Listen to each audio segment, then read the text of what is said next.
মৃত্যু, বুঝলে হে, মৃত্যুই জীবনের একমাত্র আদি অকৃত্রিম সত্য। মানুষ পাপ করে যতই সেই পাপকে চাপা দেওয়ার চেষ্টা করুক, ভবিতব্য যা তা ঘটবেই। বরেনবাবু তার টুলের উপরে বসে চায়ের চুমুকটা দিয়েই বলে উঠল কথাটি। আমরা সকলে বেশ বুঝতে পারছি এবার একটা গল্প শুরু হতে চলেছে। অমিও বলে, আচ্ছা বরেনবাবু, আপনি যে এত গল্প শোনান, সবগুলোই কি আপনার নিজস্ব অভিজ্ঞতা, নাকি কিছু বানিয়েও বলেন? দেখো অমিয়, একটা মানুষের জীবনে কতই বার ঘটনা ঘটে, কিছু গল্প তো বানাতেও হয়। তা বলে এটা ভেবো না যে পুরোটাই বানিয়ে বলছি। কিছু ঘটনা কল্পনায় বলা, তবে আসল গল্প নিজের অভিজ্ঞতা থেকেই আসে। আচ্ছা, আজ সেই অভিজ্ঞতা থেকেই একটা গল্প হোক তবে। তাই হোক। তবে শোনো, সেবার আমি গিয়েছিলাম ঢাকায়। সেখানে বেশ কয়েকদিন থাকতে হতো, তাই একটা খবরের কাগজের অফিসে কিছুদিন কাজ করেছিলাম। তো সেখানেই আমার জানা এই খবরগুলো সম্বন্ধে। আর পরে গিয়ে আমি সেই সব মানুষগুলোর বাড়ির লোকেদের সাথেও কথা বলি। তো যা জানতে পারি তা সাজিয়ে গুছিয়ে বলছি, তাহলে ভালো বুঝতে পারবে। আমি মরলে 72 ঘন্টা পর আমায় কবর দিবি। কেন দাদি? দিবি কিনা বল, আগে কথা দে। আচ্ছা, কথা দিলাম। 72 ঘন্টার পর কবর দিলে তো দাদি তোমার শরীর থেকে পচা গন্ধ ছুটবে।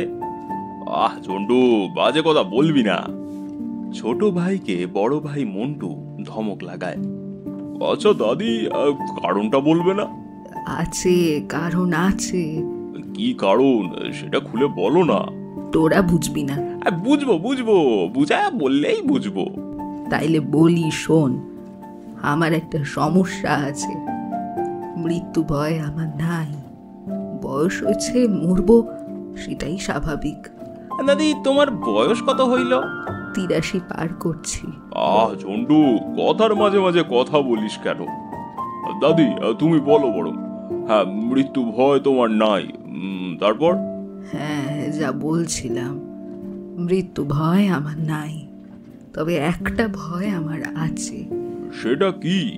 সেটা হচ্ছে, ধর আমি মরলাম, তোরা কবরও দিলি, মাটির নিচে চলে গেলাম, অন্ধকার কবর, হঠাৎ বাঁচা উঠলাম, তখন কি হবে? তাই বলছিলাম 72 ঘন্টা পর যখন নিশ্চিত হবি আমি সত্যি মরছি, তখন। ছোট নাতি ঝন্টু হি হি করে হেসে ওঠে। মরলে কেউ আবার বেঁচে ওঠে নাকি? ঝন্টু, কথার মাঝে ডিস্টার্ব করবি না তো। দাদি, তোমার সমস্যাটা ধরতে পেরেছি। ইন্টারেস্টিং সমস্যা। আচ্ছা, এক কাজ করলে কেমন হয় দাদি? কি কাজ? ধরো আমরা বাড়ির পিছনে একটা মিথ্যে মিথ্যে কবর খুঁড়লাম তোমার জন্য। সেখানে মাঝে মাঝে তুমি শুয়ে থাকলে, আমরা উপর দিয়ে কবরটা ঢেকে দিলাম। মানে? মানে আগে থেকেই কবরে থাকার একটা প্র্যাকটিস আর কি। তাহলে ওই কবরের অন্ধকারের ভয়টা কেটে যাবে তোমার। কবরের ভিতরে যদি বেঁচেও যাও, তখন আর সমস্যা হবে না।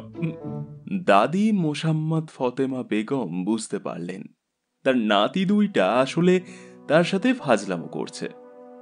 তার মনটা খারাপ হয়ে গেল। বুড়ো বয়সে এখন ঘরের এক কোনায় পড়ে থাকেন, কেউ খুব একটা খোঁজ খবর নেয় না। এই নাতি দুইটা মাঝে মধ্যে আসে, তাদের সাথে খোলামেলা কথা বলেন, কিন্তু আজ বুঝলেন এরা আসলে ফাজলামো করতে আসে।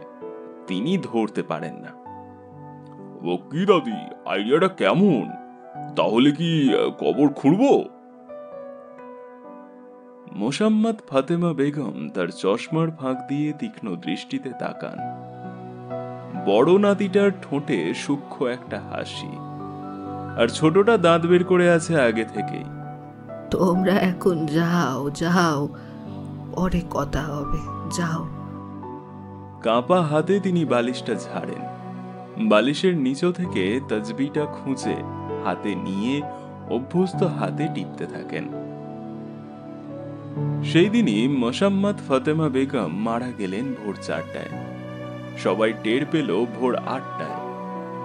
ফাতেমা বেগমের ছেলে আদনান সাফি ঠিক বুঝলেন না তার কাঁদাটা উচিত হবে কিনা, তবে এটা ঠিক তার কান্না আসছিল না, এবং তিনি আশ্চর্য হয়ে আবিষ্কার করলেন কেউই কাঁদছে না তার মার জন্য। বড় 2 বোন আর এক ভাই বিদেশে থাকে। তাদের জানানো হলো ফোন করে। বড় ভাই আর এক বোন কোনো রিয়াকশন দেখালো না। আর এক বোন অবশ্য ফোঁপানোর মতো একটা শব্দ করলো বলে মনে হলো। অবশ্য আদনান সাফির শুনতে ভুলও হতে পারে। তবে বাসার সবাই খুব দ্রুত ব্যস্ত হয়ে গেল তাকে কবর দেওয়ার জন্য। এক ফাঁকে স্ত্রীকে ডেকে আদনান সাফি বললেন, বুঝলে হে, ছেলেদের স্কুল থেকে নিয়ে আসার ব্যবস্থা করো, মা মারা গেলেন। ওদের পরীক্ষা চলছে না, ফাইনাল পরীক্ষা। ও। আদনান সাফি আর কথা খুঁজে পান না।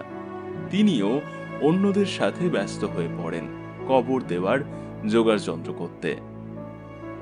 মন্টু আর ঝন্টু যখন ফিরে এলো বাসায়, তখন তাদের দাদির লাশ নিয়ে বের হওয়ার প্রস্তুতি চলছে। বড় ছেলে মন্টু অবাক হলো, তবে অতটা রিয়্যাক্ট করলো না। কিন্তু ছোটটা ভেউ ভেউ করে কাঁদতে লাগলো দাদি দাদি বলে। আদনান সাফির বুকের ভিতর একটা কষ্ট এবার ঠেলে বের হয়ে আসতে চাইল। তিনি ফিসফিস করে বললেন, মারে, আমার মা, তোরে কত অবহেলা করেছি রে, কত অবহেলা করেছি। টপ টপ করে পানি পড়তে লাগলো তার চোখ দিয়ে। তিনি পকেটে হাত দিয়ে রুমাল খুঁজলেন, রুমাল নেই। এই সময় বড় ছেলে মন্টু এলো। বাবা, একটু কথা ছিল। হ্যাঁ বল, কি কথা? একটু এদিকে এসো না। আড়ালে নিয়ে গিয়ে মন্টু যা বলল তাতে অবাক হলেন আদনান সাফি। বলছি কি বাবা, দাদিকে 72 ঘন্টা পর কবর দিলে হয় না? মানে? না মানে, কাল দাদি সেরকমই বলছিলেন। তার নাকি একটা ভয় হয় কবরের ভিতর যদি তিনি বেঁচে ওঠেন, সেজন্যই 72 ঘন্টা পর। তোমার দাদি মারা গেছেন, ডাক্তার ডেথ সার্টিফিকেট দিয়ে গেছেন। তোমার দাদি মারা গেছেন, ডাক্তার ডেথ সার্টিফিকেট দিয়ে গেছেন। ও। বড় ছেলে চুপ করে যায়। মোসাম্মদ ফাতেমা বেগম মারা গেলেন ভোর 4টায়, আর দুপুর 3টার ভিতর তাকে কবর দিয়ে ফিরে এলেন সবাই। একটা জলজ্যান্ত মানুষ নাই হয়ে গেল।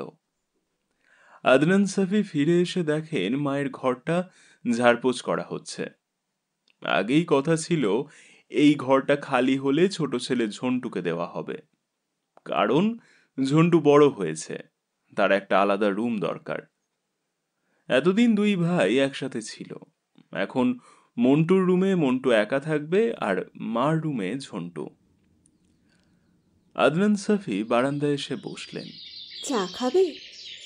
স্ত্রী শোভা নরম গলায় বলে, না। শুয়ে একটু বিশ্রাম নাও। কথা বলেন না আদনান সাফি। তার স্ত্রী কি তার মার প্রতি আরেকটু সদয় হতে পারত না? তিনি বুঝতেন তার স্ত্রী বৃদ্ধা শাশুড়িকে অতটা পছন্দ করতেন না। অবশ্য তাকেই বা দোষ দিয়ে কি হবে, সে তো বাইরের মেয়ে। তিনি নিজেই কি মাকে সেভাবে দেখভাল করেছেন? না।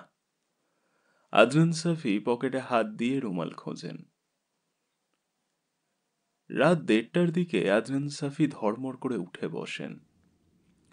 কি হলো তোমার? একটু কবরস্থানে যাব। কেন? মা মরেননি, বেঁচে আছেন। কি বলছো? ঠিকই বলছি, মার ডাক শুনলাম স্পষ্ট। আদনান সাফির সবাইকে অবাক করে দিয়ে গাড়ির চাবি নিয়ে ছুটলেন একাই। রাত তখন 1:30টার বেশি বাজে। হতভম্ব স্ত্রী দাঁড়িয়ে রইলেন দরজা ধরে। তিনি কি করবেন বুঝতে পারছেন না। এই পাগলামোর মানে কি? বাইরে ঝুপ বৃষ্টি হচ্ছে। কবরস্থানের গেট খোলাই ছিল। আদনান সাফিকে উদ্ভ্রান্তের মতো ঢুকতে দেখে একজন কবর খোদক তার সঙ্গ নিল। স্যার, কি হয়েছে? তোমরা কেউ একজন আসো আমার সাথে, আমার মা বেঁচে আছেন। মায়ের কবরটির সামনে এসে তিনি নিজেই কোদাল নিয়ে পাগলের মতো মাটি সরাতে লাগলেন। নরম মাটি, সদ্য কবর দেওয়া হয়েছে, দ্রুত মাটি সরে বাঁশটাটাই বের হয়ে গেল। নিজ হাতেই দ্রুত সরালেন তিনি। কবর খোদক তরুণটিও হাত লাগালো বাঁশটাটাই সরাতে। আর এ কি, কবরের ভিতর সত্যি সত্যি মা বেঁচে আছেন। মা বসে আছেন কবরের কোনায় জড়সড় হয়ে। মা! বাবা, তুই তুই আসছিস? আমাকে ওঠা ওঠা আমায়। মা, মারে মা, আমার হাত ধরো, আমার হাত ধরো। প্রচন্ড কষ্টে আদনান সাফির চোখে পানি এসে যায়। তুই নিচে নেমে আমারে ওটা বাবা, আমার ওটার একটু শক্তি নাই। এখানে অনেক দিন এখানে অনেক পানি জমে আছে, দেখ। সত্যি তাই, বৃষ্টির পানি চুইয়ে চুইয়ে জমেছে। লাফ দিয়ে নামলেন আদনান সাফি কবরের ভিতর। পাঁজা কোলা করে মাকে তুলে নিলেন। মা একটা হাত দিয়ে শিশুর মতো গলা জড়িয়ে ধরলেন আদনানের। বৃষ্টিতে চুল ভিজে গেছে মায়ের, কাফনের কাপড়টাও ভেজা। মা অল্প অল্প কাঁপছেন। এই যে ভাই, আমার একটা হাত ধরেন তো। হ্যাঁ, একটু হাতটা ধরেন। হ্যাঁ। মাকে এক হাতে জড়িয়ে ধরে কবর থেকে ওঠার জন্য একটা হাত বাড়িয়ে দিলেন কবর খোদক লোকটার দিকে। লোকটাও এগিয়ে এলো হাত ধরতে। গেটে গাড়ির শব্দ শুনে শোভা, ঝন্টু, মন্টু ছুটে গেল নিচে। বাবা এসেছেন। তারা অবাক হয়ে দেখলো বাবা হাঁপাতে হাঁপাতে সিঁড়ি দিয়ে উঠে আসছেন। দু হাতে অদৃশ্য কিছু একটা ধরে আছেন তিনি। সারা গায়ে কাদা পানি মাখা। হাসি মুখে বলে উঠলেন, দেখ দেখ, মাকে নিয়ে এসেছি। মা এখনো বেঁচে আছেন রে। জলদি একটা শুকনো কাপড় টাপড় কিছু দাও তো, জলদি করো, জলদি। সকলেই চুপ আমরা। বরেনবাবু বললেন, বুঝলে, প্রাণ থাকতে সেই প্রাণের মর্ম বুঝতে হয়। মানুষ তো কিছুদিনের সঙ্গী, আজ আছি কাল নেই। যাই হোক, এবার আসি পরের ঘটনাটায়। কদিন ধরেই ভোরবেলায় ওঠার অভ্যাস হয়েছে কবির সাহেবের। তলপেটের চাপে ঘুম ভেঙে যায়, পরে আর ঘুম আসে না। যেমন আজও যথারীতি উঠেছেন। অবশ্য তার ভালোই লাগে নতুন রুটিনটা। সকালের নতুন পেপারের ভাঁজ খুলে পড়ার মজাই আলাদা। আজও সেই মজার মধ্যে ঢুকতে যাবেন, হঠাৎ চোখ গেল দরজার দিকে। ভেতরের দিকে দরজাটা খোলাই থাকে। তিনি সকালে উঠে খুলে দেন। ওখানে বেশ একটা পাঁচিল ঘেরা খোলা জায়গা। দরজার পাশ দিয়ে উঠে গেছে সিঁড়ি। দরজার দিকে চোখ যেতেই তিনি দেখলেন কে যেন উঁকি দিল দরজা দিয়ে। উঁকি দিয়েই চট করে সরে গেল। তিনি চেঁচিয়ে উঠলেন। এত সকালে কারো ওঠার কথা না। দোতলায় তার ছোট বোন থাকে, সে 10টার আগে ওঠে না। 3 তলা খালি পড়ে আছে, কেউ থাকে না। আর নিচে কেউ উঠলে তিনি তো জানবেন সবার আগে। তবে কি চোর ঢুকলো? তিনি মনে মনে ভাবলেন। তিনি চট করে উঠে এলেন, খোলা জায়গাটা দেখলেন, সিঁড়ি দিয়ে উঠলেন, কিন্তু কোথাও কেউ নেই। চোর এলেও উঁকি দিয়ে এত দ্রুত পালাতে পারার কথা না। তখনই তার নজর পড়ল সিঁড়ির শেষ ধাপ কয়টায়। ভেজা পায়ে একটা বাচ্চার পায়ের ছাপ, যেন কোনো বাচ্চা ভেজা খালি পায়ে নেমে এসেছে। শেষ ধাপে এসে উঁকি মেরেছে। পায়ের ছাপে সেরকমটাই মনে হচ্ছে, কিন্তু এই দোতলা বাসায় কোনো বাচ্চা থাকে না। কবির সাহেব দাঁড়িয়ে রইলেন আশ্চর্য হয়ে। তার সামনেই আস্তে আস্তে পায়ের ছাপগুলো শুকিয়ে গেল। এক সময় ব্যাপারটা তিনি ভুলেই গেলেন। ঠিক 1 সপ্তাহ পর বিষয়টা আবার ঘটল। তিনি নতুন ভাঁজ করা পেপারটা, যেটা হকার ভোরবেলা বাইরের মেন গেট টপকে ছুঁড়ে ফেলে, সেটা কুড়িয়ে নিয়ে এসে তিনি ভিতরে টিভি ঘরে বসেন, যেমনটা আজ বসেছেন। পেপারটা খুলতে যাবেন, ঠিক তখনই সেদিনকার মতো মনে হলো কেউ যেন উঁকি মেরেছে দরজায়। তিনি স্পষ্ট দেখলেন। তিনি গতবারের মতো কে বলে চিৎকার না করে দ্রুত উঠে গেলেন দরজার কাছে। না, কেউ নেই, কিন্তু সেই ভেজা পায়ের ছাপ আছে। ছাপটা আগের মতো কোনো শিশুর না, মনে হচ্ছে আরেকটু বড় কোনো কিশোরের। আগের মতোই ছাপটা দেখে মনে হয় উপর থেকে পায়ের ছাপটা নেমে এসেছে। সে সিঁড়ির শেষ ধাপে থেমে উঁকি মেরেছে ভিতরের দিকে, যেখানটায় কবির সাহেব বসে আছেন। কদিন পর কবির সাহেব বিষয়টা আবারও ভুলে গেলেন, এবং ঠিক 1 সপ্তাহ পর, কিংবা 2-1 দিন এদিক ওদিকও হতে পারে, বিষয়টা আবারও ঘটল। এবার পায়ের ছাপ আরো বড়। শুধু বড় বললে ভুল হবে, বেশ বড়, অস্বাভাবিক ধরনের বড়। এবার বিষয়টা তিনি স্ত্রীকে বললেন। বড়রা বিষয়টা গুরুত্ব দিয়ে নিল, কিন্তু অপেক্ষাকৃত তরুণরা আড়ালে হাসাহাসি করলো বড় চাচাকে নিয়ে। বুড়ো বয়সে চাচা ভূত দেখতে শুরু করেছে। স্ত্রী রেহানা অবশ্য একদিন তাকে প্রায় একরকম জোর করে এক পীর বাবার কাছে নিয়ে গেলেন। বৃদ্ধ পীর বাবার অবশ্য অতটা শান শওকত নেই, গরিবী হাল। একটা ভাঙা চেয়ারে বসে আছেন, আশেপাশে লোকজন নেই। পাশে একটা হুঁকো চলছে। কবির সাহেব বহুদিন পর হুঁকো দেখে মুগ্ধ হলেন। সুন্দর একটা মিষ্টি তামাকের গন্ধ। বাবা, এ আমার স্বামী। আগে পরিচিত হয়ে খুশি হলাম। কোনো সমস্যা? জি, একটু সমস্যাই আছে। কি সমস্যা? তুমি একটু বলো না। কবির সাহেব গুছিয়ে বললেন বিষয়টা। পীর বাবা হুঁকো টানা বন্ধ করে আগ্রহ নিয়ে শুনলেন পুরো ঘটনাটা। তাকে বেশ চিন্তিত মনে হলো। তিনি খুক খুক করে কাশলেন, তারপর হুঁকো টানলেন কিছুক্ষণ, তারপর মুখ খুললেন। পায়ের ছাপগুলো কোন মুখো? মাকে উল্টো না, সোজা মুখই। একটা মানুষ নেমে আসলে যেমনটা ছাপ পড়ার কথা সিঁড়িতে, তেমনটাই।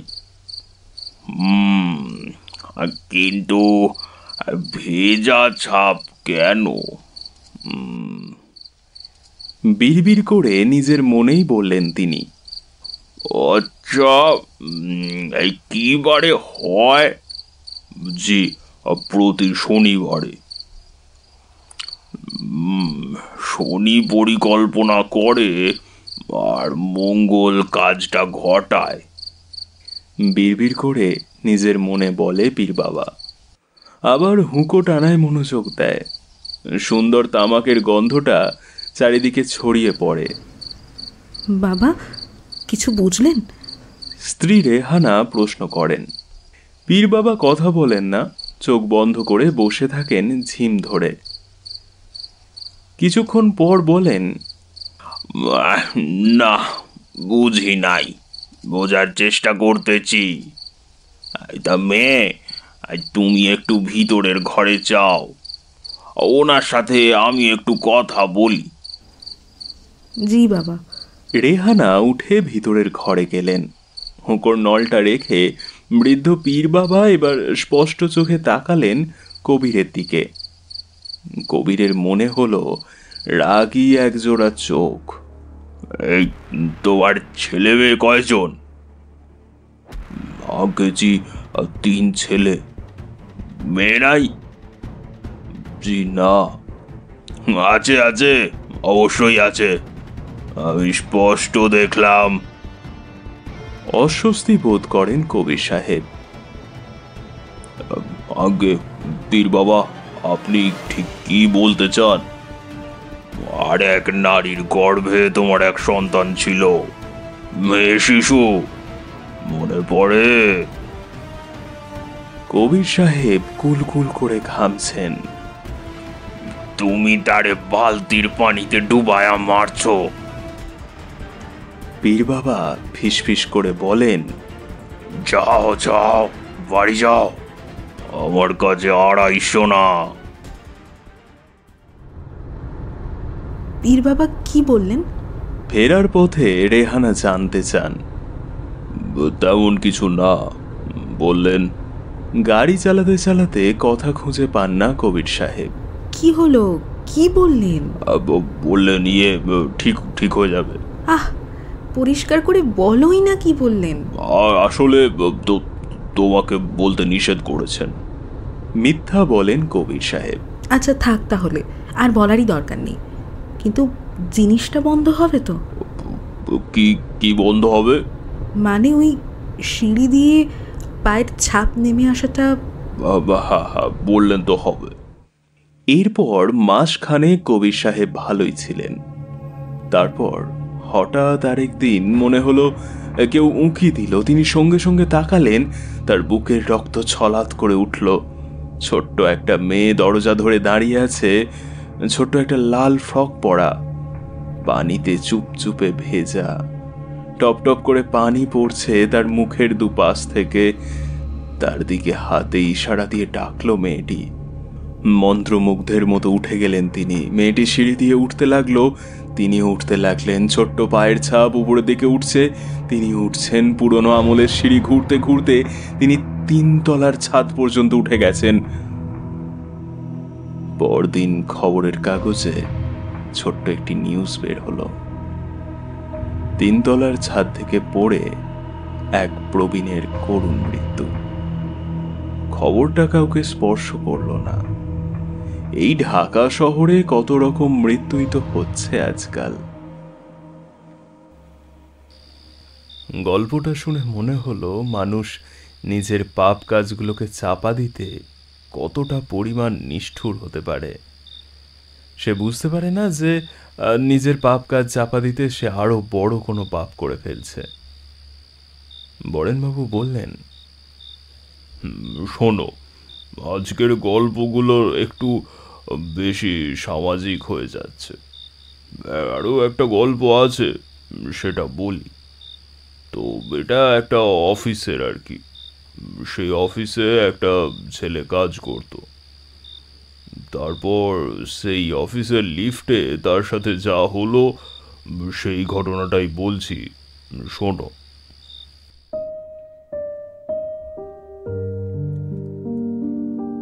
নতুন চাকরিটা শাহেদের বেশ পছন্দ হয়েছে। 16 তলা বিল্ডিং এর টপ ফ্লোরে তার অফিস। নিজের রুমটাও দারুণ। জানালা দিয়ে পুরো ঢাকা শহর দেখা যায়।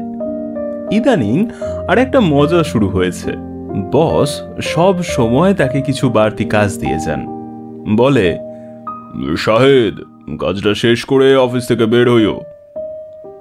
বাড়তি কাজ করতে শাহেদের ভালোই লাগে। ভালো লাগার কারণটা অবশ্য অন্য জায়গায়। বাড়তি কাজটুকু করতে তাকে একটু বেশি সময় অফিসে থাকতে হয়। একে একে সবাই চলে যাওয়ার সময় বলে, শাহেদ যাচ্ছি, তুমি আছো? হ্যাঁ, হাতের কাজটা শেষ করে বের হব। আবার হয়তো আরেকজন উঁকি মেরে তার দরজায়, বলে, ওহে শাহেদ, যাচ্ছি, তুমি আছো? হ্যাঁ, এই হাতের কাজটা শেষ করে বের হব। শাহেদ হিসেব করে দেখেছে, হ্যাঁ, হাতের কাজটা শেষ করে বের হব। এই কথাটা তাকে মোট 7 বার বলতে হয়। তারপর সবাই যখন বের হয়ে যায় সম্পূর্ণ অফিসে, সে একা।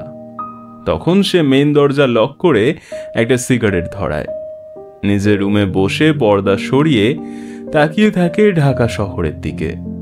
মনে হয় নিউ ইয়র্ক সিটি দেখছে সে, যদিও তার নিজের নিউ ইয়র্ক সিটি কখনো দেখা হয়নি। বাড়তি কাজের বিনিময়ে নিজের রুমে বসে চুরি করে করে সিগারেট খাওয়া, অফিসে সিগারেট খাওয়া নিষিদ্ধ। তার এই লুকিয়ে খাওয়াটা দারুণ লাগে। মাঝে মধ্যে কফি বানিয়ে খায়, সাথে আবার সিগারেট। তারপর বের হতে হতে 8:30 9টা বেজে যায়। এই চলছিল।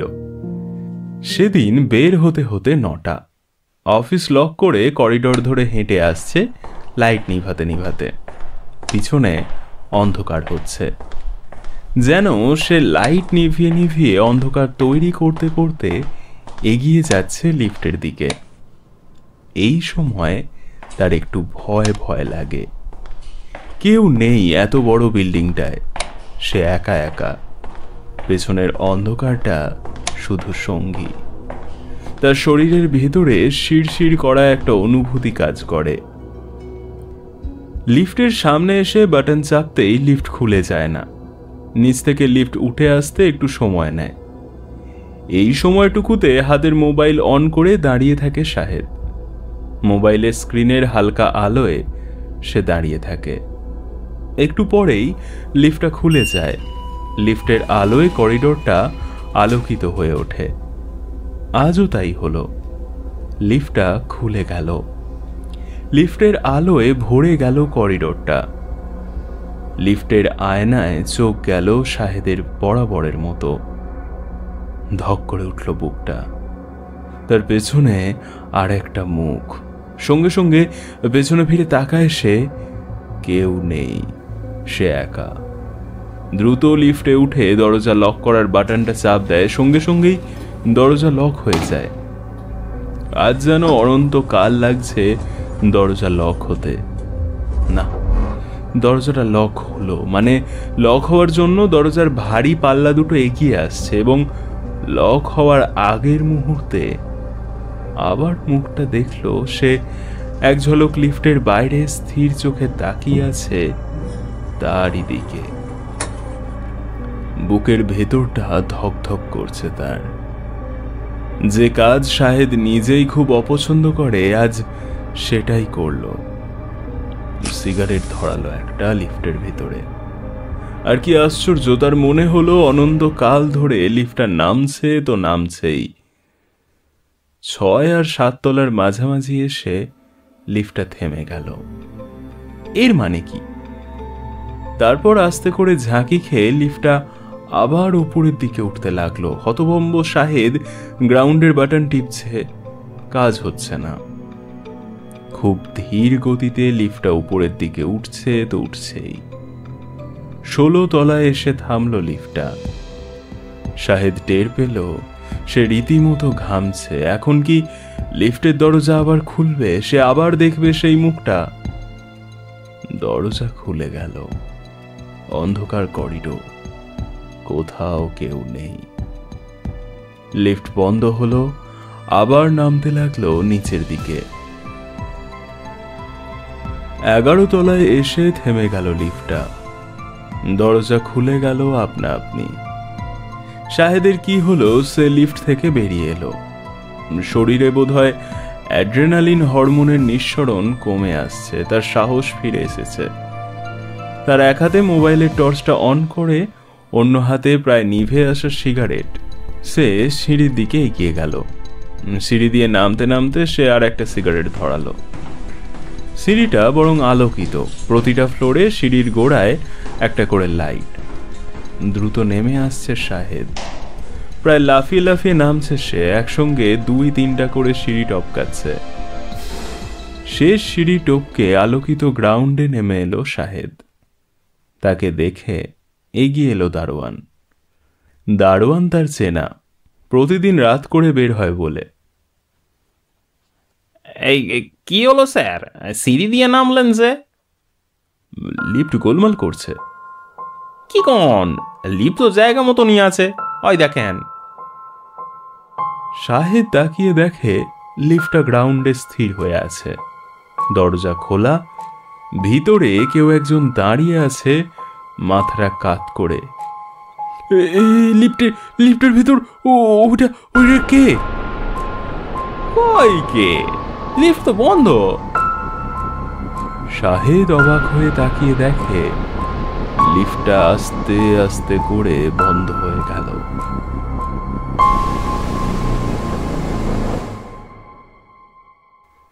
পরদিন অফিসে 5:15টার দিকে বস ঢুকলো শাহেদের রুমে, হাতে এক গাদা ফাইল। শাহেদ, কাজটা শেষ করে অফিস থেকে বের হবে। স্যার। কিছু বলবে? স্যার, 6টার পর বাড়তি কাজ করা আমার পক্ষে সম্ভব না। মানে?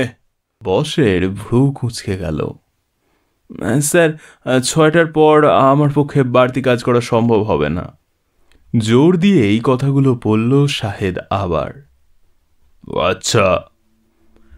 ফাইলগুলো নিয়ে বের হয়ে গেলেন বস। একটু বাদেই পিয়ন একটা হলুদ অফিসিয়াল খাম দিয়ে গেল শাহেদকে। শাহেদ খামটা না খুলে ওয়েস্টেজ বাস্কেটে ফেলে দিল। সে জানে ওই খামে কি আছে। এই রকম পরিস্থিতিতে কি থাকে ওই ধরনের খামের ভিতরে। বস শরীফুদ্দিন নিজেই নিজের রুমে বসে একা একা ফাইলগুলো সব ক্লিয়ার করলেন। কনফিডেন্সিয়াল ফাইল এই করতে করতে 9টা বেজে গেল। অফিস লক করে করিডোরের সব আলো নিভিয়ে লিফটের সামনে এসে যখন দাঁড়ালেন, তখন ঘড়িতে 9:15 বাজে। লিফটটা খুলে গেল। তিনি ঢুকতে যাবেন, তাকিয়ে দেখেন সামনে লিফটের আয়না, তার পিছনে একটা মুখ, খুব পরিচিত একটা মুখ। কার মুখ? শাহেদ। শাহেদকে ছাঁটাই করেছেন 6টায়, সে চলে গেছে 6:30টায়। এখন বাজে 9:15। ঝট করে পিছনে ফিরলেন তিনি। কেউ নেই। লিফটে ঢুকে দরজা লক করলেন। বুকের বাঁ ধারে ব্যথা করছে, ব্যথাটা দ্রুত চড়াচ্ছে। তিনি বুক চেপে ধরে লিফটের মেঝেতে বসে পড়লেন। লিফট হু হু করে নামছে। দু চোখ বন্ধ করে বুকের ব্যথাটা সামলানোর চেষ্টা করলেন। তখনই কেমন একটা শব্দ এলো কানে। চোখ খুললেন তিনি। লিফটের বন্ধ দরজার কাছে এসে দেখলেন একজোড়া অতিরিক্ত ফর্সা খালি পা, তার সামনে কেউ একজন দাঁড়িয়ে। একটু আগেও লিফটের ভেতর তিনি একা ছিলেন। তিনি হাঁ করে শ্বাস নেওয়ার চেষ্টা করলেন। বন্ধ লিফটে এক ফোঁটা বাতাস নেই। লিফটটা ঝাঁকি খেয়ে গ্রাউন্ডে এসে থামল। বস শরীফুদ্দিনও ঝাঁকি খেয়ে আস্তে করে কাত হয়ে পড়ে যেতে যেতে দেখলেন ফর্সা খালি পা দুটো লিফট থেকে বের হয়ে গেল। তিনি আর উঠলেন না।